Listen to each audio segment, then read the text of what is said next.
नमस्कार, news state पर आप सभी का बहुत स्वागत है। आज हम बात करने वाले हैं विकास के मोहन मॉडल की। जी हां, एक ऐसा मॉडल जिसके लिए कहीं ना कहीं मुख्यमंत्री डॉक्टर मोहन यादव लगातार प्रयास कर रहे हैं। एक ऐसा मॉडल जिससे प्रदेश के युवाओं, प्रदेश की आर्थिक तरक्की होगी और निवेश बढ़ेगा और आर्थिक जो सेहत है वो भी सुधरेगी। और इसके लिए मुख्यमंत्री लगातार प्रयास कर रहे हैं और रीजनल इन्वेस्टर्स समिट के साथ साथ अब वो विदेशों से भी निवेश लाने के लिए लगातार कोशिशें कर रहे हैं। मध्य प्रदेश के मुख्यमंत्री मोहन यादव यूके और जर्मन के दौरे पर थे 6 दिनों के लिए, वहां से वो लौट आए हैं। सीएम मोहन का दोनों देशों का जो दौरा था वो कई मायनों में बेहद खास रहा। यूके में जहां 60,000 करोड़ से ज्यादा के निवेश के प्रस्ताव मिले, तो वहीं जर्मनी से भी बड़ी खुशखबरी आई है, जिससे प्रदेश के विकास को पंख लगने तय हैं। सीएम मोहन ने इस दौरे में क्या कुछ किया और इस दौरे को किस तरीके से देखा जा रहा है और सीएम मोहन को इस दौरे में क्या क्या मिला है, आज इसी पर हम चर्चा करेंगे। हमारे साथ बातचीत के लिए खास मेहमानों का एक पैनल मौजूद होगा, लेकिन पहले आपको इसी से जुड़ी एक रिपोर्ट दिखा देते हैं, फिर इसी पर चर्चा की शुरुआत।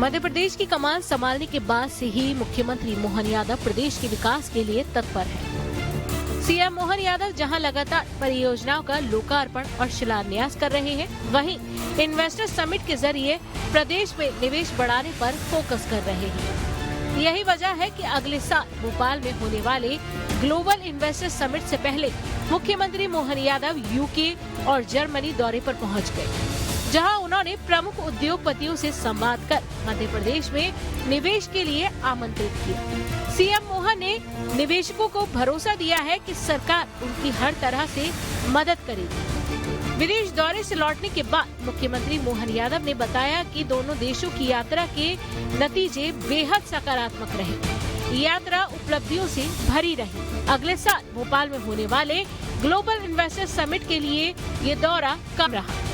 मोहन यादव का 6 दिवसीय विदेशी दौरा काफी कामयाब रहा। उद्योगपतियों ने मुख्यमंत्री के सामने एमपी में निवेश के लिए रुचि दिखाई और हजारों करोड़ के प्रस्ताव पर हस्ताक्षर भी किए। सीएम के यूके दौरे की उपलब्धियों की बात करें तो सीएम मोहन यादव का यूके दौरा काफी कामयाब रहा। यूके में 60,000 करोड़ से ज्यादा के प्रस्ताव मिले। उद्योगपतियों ने सभी सेक्टरों में निवेश की रुचि दिखाई। चिकित्सा, माइनिंग, सर्विस सेक्टर में उद्योगपतियों की रुचि। एग्रीकल्चर सेक्टर में भी निवेश के लिए उद्योगपतियों की रुचि रही। तो हमने अगर यूके की यात्रा की, अर्थात इंग्लैंड के अंदर भी जब बात रखी सबके सामने, तो पूरा एक तरह से जबरदस्त रिस्पांस आया। जैसे कि आपको जानकारी होगी, अकेले हमारे लंदन और कोविट्री की जो हमारी यात्रा हुई है, उसमें 60,000 करोड़ के निवेश के हमारे पास आए। और कौन सा बड़ा उद्योगपति जो हमसे वहां जुड़ करके मिलने नहीं आया। मुझे इस बात की प्रसन्नता के बड़े से बड़े निवेशकों ने भी वही उम्मीद और उत्साह के साथ काम किया है, जिसके भरोसे से मध्य प्रदेश की अपनी एक साख और साख पे हम अपने नीचे काम उतार रहे हैं। वहीं सीएम मोहन यादव की जर्मनी यात्रा भी काफी अहम रही। यहाँ से भी मध्य प्रदेश के लिए बड़े निवेश की खुशखबरी मिली है। उद्योगपतियों ने अलग अलग क्षेत्र में बड़े निवेश का प्रस्ताव दिया है, जिसमें सेमीकंडक्टर क्षेत्र में 25,000 करोड़ का प्रस्ताव, स्वास्थ्य क्षेत्र में 3,000 करोड़ के निवेश का प्रस्ताव, आईटी सेक्टर के क्षेत्र में 1100 करोड़ का प्रस्ताव, सौर ऊर्जा सेक्टर में 150 करोड़ के निवेश का प्रस्ताव, माइनिंग सेक्टर में 100 करोड़ के निवेश का प्रस्ताव, इंफ्रास्ट्रक्चर, दुग्ध डेयरी क्षेत्र में भी मिला प्रस्ताव। एसीडीएस कंपनी भोपाल में औद्योगिक इकाई स्थापित करेगी। कंपनी ने 100 करोड़ से ज्यादा के निवेश का प्रस्ताव दिया। एसीडीएस कंपनी एक्सरे मशीन, अन्य उपकरण का निर्माण करेगी। एमपी में निवेश आने से हजारों लोगों को रोजगार मिलेगा। जर्मनी में अगर बात करें तो जर्मनी में तकनीकी अनुसंधान, हरित ऊर्जा, औद्योगिक विकास और यहाँ तक कि पर्यावरण और इससे जुड़े हुए इंडस्ट्रियों के ऊपर भी हमने बात कही है। और सभी दूर इसका जो रिस्पांस मिला है, स्वास्थ्य के लिए, हेल्थ केयर और फार्मास्यूटिकल उद्योगों के विस्तार के लिए लगभग फैलियान फार्मास्यूटिकल द्वारा 3,000 करोड़ के निवेश के लिए हमको उन्होंने अपने आशय पत्र दिए हैं। सेमीकंडक्टर के लिए भी हमारे एसआरएम और एमआरएम ग्रुप द्वारा 25,000 करोड़ का सेमीकंडक्टर और साइंस टेक्नोलॉजी का ये प्रस्ताव हमको मिला। इसी प्रकार से आजिया ईजा लिमिटेड ने सौर ऊर्जा के माध्यम से 50 और 100 करोड़ के अलग अलग एनर्जी के प्रस्ताव भी हमको मिले। सीएम मोहन यादव का ये विदेशी दौरा काफी मायनों में अहम रहा। यूके और जर्मनी से हजारों करोड़ के निवेश के प्रस्ताव मिले हैं। ऐसे में प्रदेश में उद्योग लगने से केवल रोजगार ही नहीं मिलेगा, बल्कि प्रदेश की अर्थव्यवस्था में भी पंख लग जाएंगे। भोपाल से संदीप भमरकर के साथ टीम न्यूज स्टेट।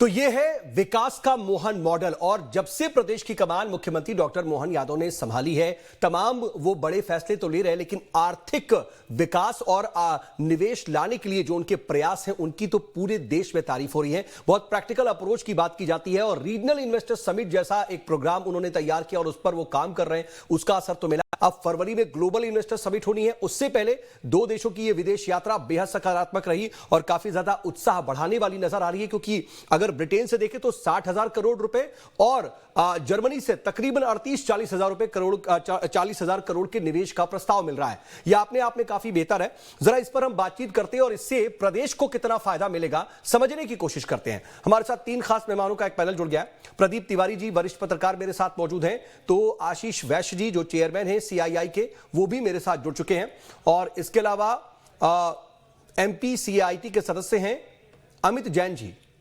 वो भी मेरे साथ जुड़ेंगे, लेकिन साथ साथ अर्थशास्त्री SK मिश्रा जी भी मेरे साथ मौजूद हैं।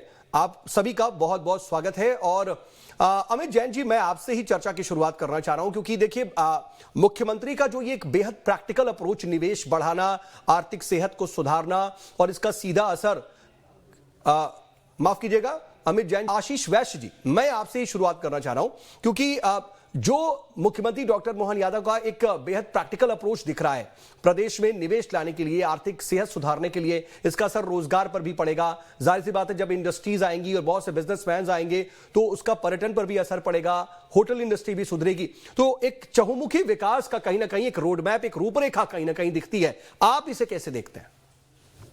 देखिए, अगर किसी भी प्रदेश का विकास करना है तो सबसे महत्वपूर्ण चीज होती है उस प्रदेश में विदेशी निवेश का आना।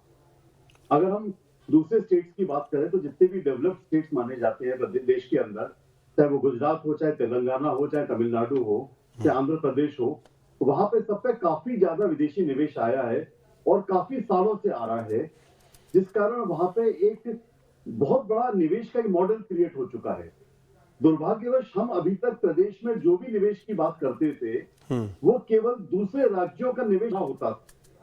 हमने कभी भी अभी तक विदेशी निवेश को भारत में और भारत में मध्य प्रदेश के अंदर लाने का प्रयास नहीं किया।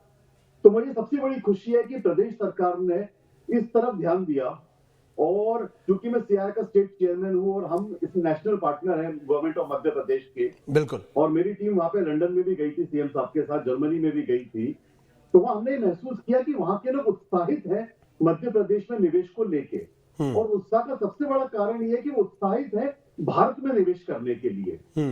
भारत जो है वो पूरे वर्ल्ड का मैन्युफैक्चरिंग हब बनता जा रहा है, पूरे विश्व का निवेश भारत आना चाह रहा है, क्योंकि जो चाइना का फैक्टर रहा है उस वजह से अब पूरा जो फैक्ट्री ऑफ द वर्ल्ड है वो इंडिया में शिफ्ट हो रही है। अब इंडिया में शिफ्ट हो रही है तो कौन अपनी पिच बेटर देता है, कौन ईज ऑफ डूइंग बिजनेस की ज्यादा सहूलियत देता है, उस प्रदेश में वो निवेश आएगा।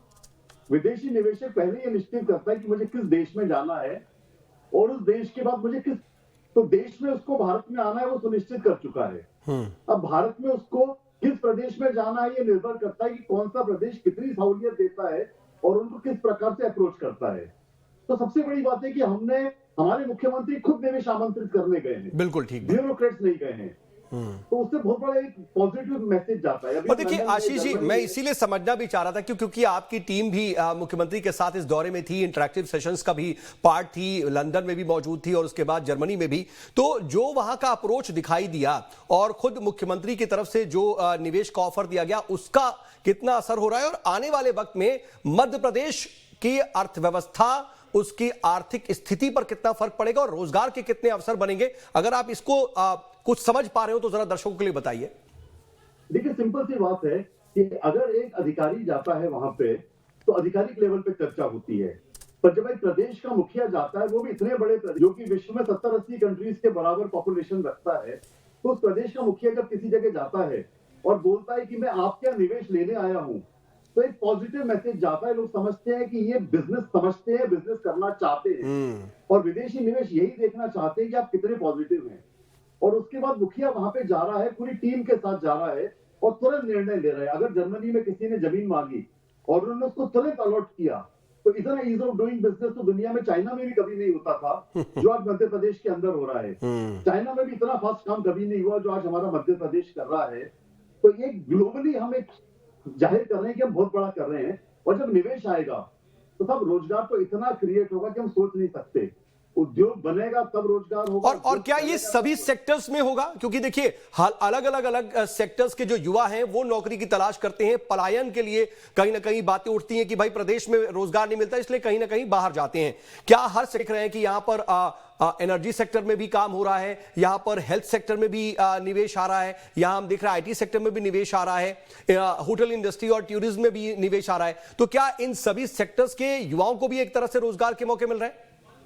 इसमें बड़ी इंटरेस्टिंग चीज आपको मैं बताना चाहूंगा कि हमारे यहाँ निवेश आ क्यों रहा है। उसका पहला कारण है कि हम बहुत ज्यादा तैयार हैं निवेश लेने के लिए। एक सिंपल उदाहरण के तौर पे समझे कि हमने 1-2 महीने पहले माइनिंग कॉन्क्लेव की, उसमें हमने विशेषताएं निर्धारित की, हमारे प्रदेश की क्या विशेषताएं हैं, हम क्या सेल आउट कर सकते हैं, और हमने उस हिसाब से माइनिंग पॉलिसी बनाई। तो जब हम वो चीज लेके विदेश में गए और हमने प्रेजेंटेशन दिया कि भाई हमारे यहाँ डायमंड भी होता है, हमारा वर्ल्ड इंडिया का अकेला डायमंड प्रोड्यूसिंग स्टेट है, हमारे यहाँ कोयले का हाईएस्ट प्रोडक्शन है, हमारे यहाँ आयरन ओर है, ठीक है। तो हम तैयार थे उस निवेश को आकर्षित करने के लिए across the segment, across the sector and across the state. हमने हर एक आरआईसी के माध्यम से हर शहर की विशेषताओं कि भाई अगर आप ग्वालियर जबलपुर जाएंगे तो आपको डिफेंस का मिलेगा, अगर आप ग्वालियर आएंगे तो आपको ये निवेश की सुविधा मिलेगी। ठीक है। तो अक्रॉस द स्पेक्ट्रम हमने पिछले 8 महीने की तो वो जो अप्रोच चाहिए था, बार बार अप्रोच की बात कही जाती थी, वो अप्रोच कहीं ना कहीं इस वक्त दिखाई दे रहा है और मुख्यमंत्री खुद उसके लिए सीधे तौर पर कहीं ना कहीं इस पूरी के पूरे प्रोसेस को लीड कर रहे हैं और उसका असर दिख रहा है। मैं आ रहा हूं आपके पास, इसके मिश्रा सर, आप तो अर्थशास्त्री हैं, हर एक बारीकी को समझते हैं अर्थव्यवस्था की। जरा मैं समझना चाहूंगा कि अगर मध्य प्रदेश की बात की जाए तो कई बार विपक्ष ये आरोप लगाता रहा है कि उधार लेकर के घी पी जा रही है और कर्ज के बोझ तले दब रहा है, लेकिन जो इधर एक साल में स्थितियां नजर आ रही हैं, रीजनल इन्वेस्टर समिट्स में जो अप्रोच दिखा इन्वेस्टर्स का, या अभी ब्रिटेन और जर्मनी में दिखा, शायद वो दिन दूर नहीं जब प्रदेश की अर्थव्यवस्था इतनी बेहतर हो जाएगी कि हम सरप्लस में चले जाएंगे। ऐसा कुछ रूपरेखा नजर आ रही है क्या अभी से आपको? नहीं, ये तो जो वर्तमान सरकार है उसने एक टारगेट ही फिक्स कर रखा है कि हमको 4-4.5% में अपनी इकोनॉमी को हमको डबल कर लेना है। अभी जो ग्रोथ रेट है करीब 4-4.5% के करीब, उसको हमको 7% के ऊपर ले जाना है। ये सरकार ने अपना माइक्रो ऑब्जेक्टिव सेट कर रखा है, और उसके लिए जब इतना आपका एक बड़ा टारगेट हो तो उसमें आपको इंडस्ट्रियल सेक्टर ही, मैन्युफैक्चरिंग सेक्टर ही आपको उस टारगेट को अचीव करने में मदद कर सकता है। एग्रीकल्चर में मध्य प्रदेश ने अपने को 8-10 साल से बहुत तेजी से ग्रोथ किया है, लेकिन जो प्रदेश को आगे ले जा सकता है वो इंडस्ट्री ही है। और इसलिए आपने देखा होगा जो रीजनल कॉन्क्लेव हुई और अभी उसी को आगे थोड़ा सा बढ़ाते हुए, क्योंकि कई देशों में भी हमारे पूर्व वक्ता ने भी बताया कि जो विदेशी एफडीआई है, विदेशी इन्वेस्टमेंट है, और ये सब जो चीजें आती हैं तो केवल पूंजी नहीं आती है, उनके साथ उनकी टेक्नोलॉजी आती है, और एक तरह से दो देशों के बीच एक आपसी अंडरस्टैंडिंग भी होती है। तो इसमें जब सीएम साहब का जो दौरा हुआ इंग्लैंड और जर्मनी, ये एक संकेत है। इंग्लैंड, जर्मनी और उसके बाद और भी तमाम कंट्रीज है जो देखेंगे कि भाई अगर मध्य प्रदेश इतनी सुविधाएं दे रहा है और वहां पर इतने आगे बढ़ने के इतने अच्छा माहौल, इन्वायरमेंट बना हुआ है जहां पर देसी और जो बाहर विदेशी भी इन्वेस्ट आ रहे हैं, और खुले दिल से सीएम साहब ने ऑफर किया है कि भाई आप लोग आकर के यहाँ पर इन्वेस्टमेंट करिए, और यहाँ पर जो भी चीज है और तेजी से चीजें की गई कि वहीं पर बैठ करके वो वहाँ जमीन अलाट कर दे रहे हैं। और ये आप जानते हैं कि नेचुरल रिसोर्सेज के मामले में मध्य प्रदेश तो देश के सबसे आगे देशों में है ही है। साथ ही साथ ये पूरे लॉजिस्टिक के रूप में भी ये सारे देश के केंद्र में है और चारों तरफ से जुड़ा हुआ है। और अभी जो 1-2 साल में जो एनवायरमेंट बना है इंडस्ट्रियल ग्रोथ का, उसके कारण तो एक संकेत है। तो हर तरफ से हमारे पास एक सकारात्मक ग्राउंड तैयार है और उसको लेकर के जब उसको हम ले जाकर के बताते हैं, दिखाते हैं, तो उसका असर भी हो रहा है। मैं एक चीज और जल्दी से समझ लूं आपसे सर, इन 2 देशों की यात्रा सिर्फ 6 दिन की यात्रा थी और इसमें ब्रिटेन से 60,000 करोड़ और जर्मनी से तकरीबन 38-40 हजार करोड़ के निवेश का प्रस्ताव मिल गया। कुल मिलाकर इन दोनों ही देशों से तकरीबन 1,00,000 करोड़ के निवेश का प्रस्ताव मध्य प्रदेश को कितना फायदा पहुंचाएगा, उसकी आर्थिक सेहत में कितना सुधार होगा इससे? नहीं, आप इसमें देखिए, जैसे सेमी कंडक्टर क्षेत्र में इकट्ठे 25,000 करोड़ रुपए का इन्वेस्टमेंट आया है। हेल्थ केयर सेक्टर में जो हमारे हेल्थ, क्योंकि मध्य प्रदेश की एक बड़ी हेल्थ केयर बड़ी समस्या रही है, उसकी आप स्किलिंग के लिए भी MOU वहाँ के एक विशेषज्ञ एजेंसी के द्वारा करने जा रही है। तो ये चीजें तो आ ही रही है, लेकिन हमने आपसे कहा कि ये एक संकेत है, केवल 2 देश की यात्रा हुई है। इससे जो एक तरह से एक क्रिएट होगा, एक परसेप्शन जो बिल्ड हो रहा है वो पॉजिटिव परसेप्शन है। वो केवल 2 देश तक इसका असर नहीं जाएगा।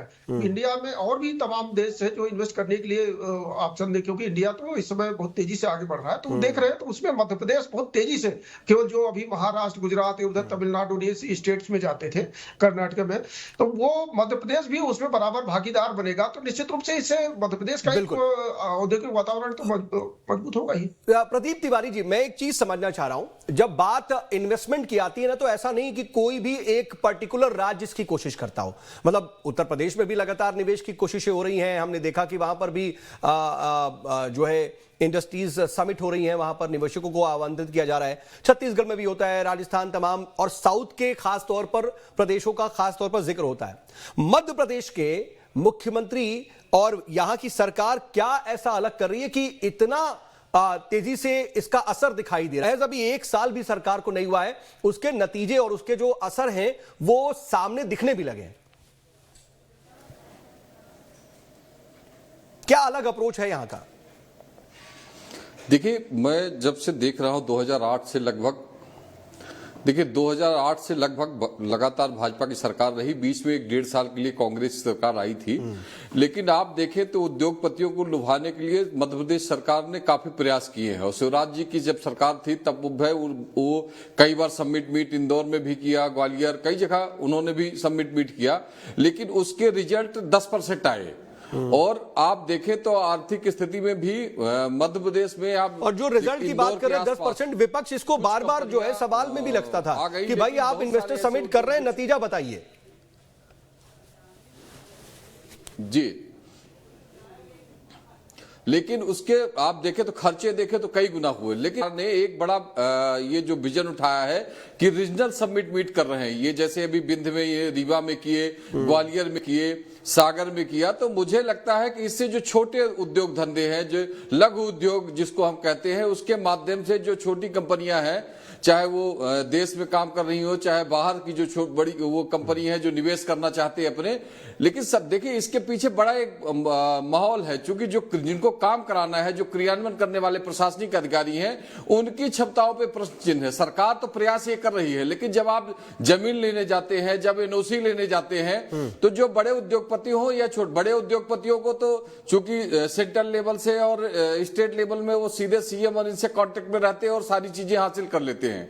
लेकिन कहीं ना कहीं जो छोटे और लघु उद्योग लगाने वाले लोग हैं वो परेशान होते हैं। इस वजह से आप देखें तो उद्योग धंधों में लगाने में समस्या लोगों को आ रही है। अभी जितनी समिट मीट हुई, मैं 2-3 शामिल भी हुआ, प्रयास मुख्यमंत्री जी का यह है कि मध्य प्रदेश के चारों हिस्सों में, चाहे वो बुंदेलखंड हो, चाहे महाकौशल हो, चाहे चाहे ग्वालियर क्षेत्र हो, इन सब क्षेत्रों में जो संभावनाएं हैं, हमारे यहाँ रोड सड़कें अच्छी हैं, हमारे पास जमीन है, इंफ्रास्ट्रक्चर है, तो बहुत सारी चीजें हैं।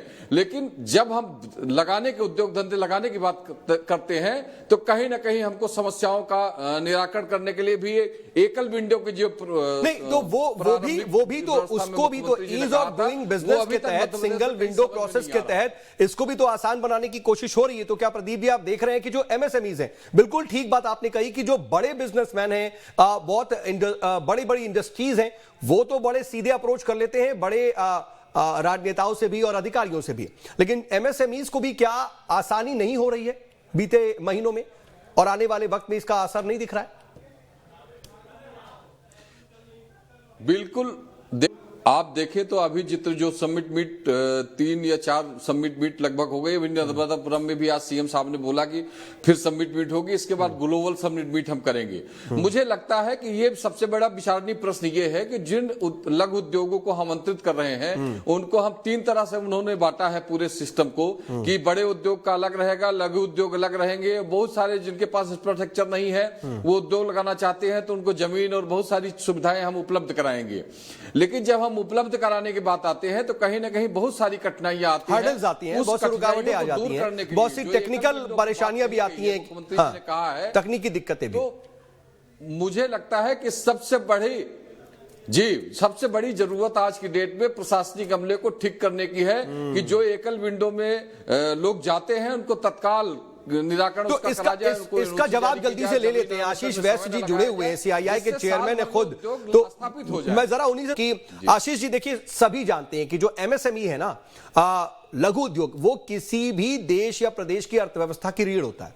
और जाहिर सी बात है बड़ी इंडस्ट्रीज आप ले आएंगे, लेकिन छोटे छोटे जो इन्वेस्टर्स हैं, छोटी छोटी जो मशीनें लगाते हैं या छोटी छोटी फैक्ट्रियां लगा करके काम करते हैं, उनको कितनी आसानी हो रही है? तो आप तो इस पूरे प्रोसेस में हैं, क्या बीते 11-12 महीनों में इसमें भी बदलाव आया है? क्योंकि एक तरफ सीएम का अप्रोच तो है और सिंगल विंडो और ईज ऑफ डूइंग बिजनेस के प्रोसेस में क्या उसको भी आसानी में लाया गया है?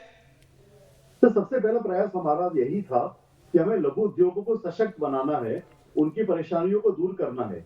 एक चीज हमें ध्यान रखनी चाहिए कि जिस प्रदेश में सशक्त लघु उद्योग होगा वही बाहर का निवेश आएगा, वही विदेशी निवेश आएगा, क्योंकि जो बाहर का निवेशक आएगा उसको इंफ्रास्ट्रक्चर चाहिए, उसको एंसरीज चाहिए, उसको वेंडर्स चाहिए, उसको सब वेंडर्स चाहिए, ठीक बात, जो कि केवल लघु उद्योग ही हो सकते हैं जो स्थानीय है। तो उसकी दिशा में जो सबसे गया कि हर कलेक्ट्रेट में एक लघु उद्योग सेल बनाया गया है। ग्वालियर के आरआईसी के साथ उसका उद्घाटन हुआ था। नहीं, मैं सीधे तौर पर यह समझना चाह रहा हूं सर, इस बात को पूरा कंप्लीट कीजिएगा। प्रदीप जी ने कहा कि कहीं ना कहीं अधिकारियों को और अफसरशाही को एक मैसेज देने की जरूरत है कि भाई हर्डल्स या रुकावटें ना खड़ी करें। अगर एक सिंगल विंडो सिस्टम है तो वहां पर आसानी करें। वो आसानी मिल रही है? सर मैं इस बात से, प्रदीप जी की बात से बिल्कुल भी सहमत नहीं हूं, क्योंकि अधिकारी का रोल खत्म ही हो चुका है प्रदेश के अंदर। आज सब कुछ पोर्टल के माध्यम से हो रहा है। आप एमपीआईटीसी के पोर्टल पे जाएं, आपको किसी अधिकारी से कनेक्ट नहीं करना है, आपकी जमीन अलॉट हो जाएगी, आपका पोल्यूशन, मैं खुद उद्योग चला रहा हूं, मैं उद्योगपति हूं, मेरी टीम काम करती है, हम लोग किसी के साथ इंटरेक्ट नहीं करते हैं। अगर हमारे को बिजली का कनेक्शन लेना है, हमें ऑनलाइन पोर्टल पे फीस जमा करनी है और लोग गारंटी सेवा अधिनियम के नहीं, लेकिन कई बार दिक्कतें तो होती है ना, अगर उसकी क्वालिफिकेशन भी चाहिए कि अगर आपको बिजली का मीटर लेना, कनेक्शन लेना, इस उद्योग के लिए आपको इतने पावर का मीटर चाहिए, इतनी जमीन होनी चाहिए, या वो जो नॉर्म्स बने हुए हैं, उन नॉर्म्स को अगर आप पूरा नहीं कर रहे हैं या कुछ ऊपर नीचे है तो उसमें क्या दिक्कतें जो आती हैं उसको कैसे ठीक होता है, किया जाता है? एग्जैक्टली, मैं भी आपको समस्या देखिए आ रही है, उसका कारण है लैक ऑफ नॉलेज। और वो लैक ऑफ नॉलेज हम कैसे दूर कर रहे हैं कि हम हर आरआईसी के माध्यम से, ठीक है, वहां प्रेजेंटेशंस हो रहे हैं। इसमें प्रदीप जी कुछ जोड़ना चाह रहे हैं, मैं जल्दी से ले रहा हूं। प्रदीप जी